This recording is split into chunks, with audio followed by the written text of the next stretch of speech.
तर जळगावमध्ये पंतप्रधान नरेंद्र मोदी यांच्या उपस्थितीत होणाऱ्या लखपती दिदी या कार्यक्रमासाठी नागरिकांना घेऊन जाण्यासाठी राज्य परिवहन महामंडळाच्या विशेष बसेस या सोडण्यात आल्यात।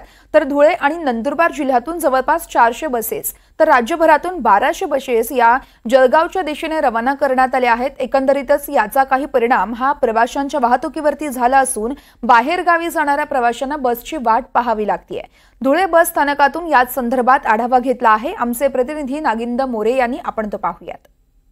प्रधानमंत्री नरेंद्र मोदी यांच्या प्रमुख उपस्थितीमध्ये आज जळगाव येथे लखपती दिदी हा कार्यक्रम पार पडत आहे। या कार्यक्रमासाठी मुख्यमंत्री तसेच दोघी उपमुख्यमंत्री देखील उपस्थित राहणार आहे आणि या संदर्भामध्ये महाराष्ट्र परिवहन विभागाच्या वतीने संपूर्ण महाराष्ट्रामधून तब्बल 1200 बसेस या नरेंद्र मोदी यांच्या कार्यक्रमाच्या ठिकाणी रवाना करण्यात आल्या आहे। यामध्ये धुळे असेल, जळगाव असेल, नंदुरबार असेल, या नंदुरबार आणि धुळे विभागामधून तब्बल 400 बसेस या जळगाव याच्या दिशेने रवाना करण्यात आल्या आहे।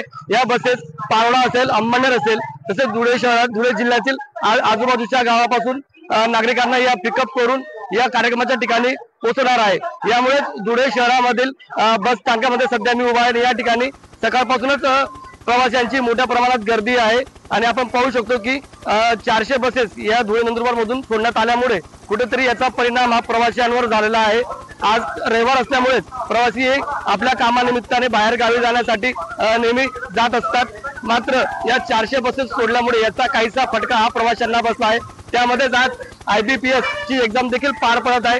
यामुळे या एक्झामचा परिणाम कुठेतरी विद्यार्थ्यांवर देखील होणार असल्याचे चित्र या ठिकाणी निर्माण झाले आहे। त्यामुळे प्रवाशांना बाहेर गावाला जाण्यासाठी त्यांची मोठ्या प्रमाणात या ठिकाणी गैरसोय होत असल्याचे चित्र आपल्याला बघायला मिळत आहे। NDTV मराठीसाठी नागिंद मोरे, धुळे।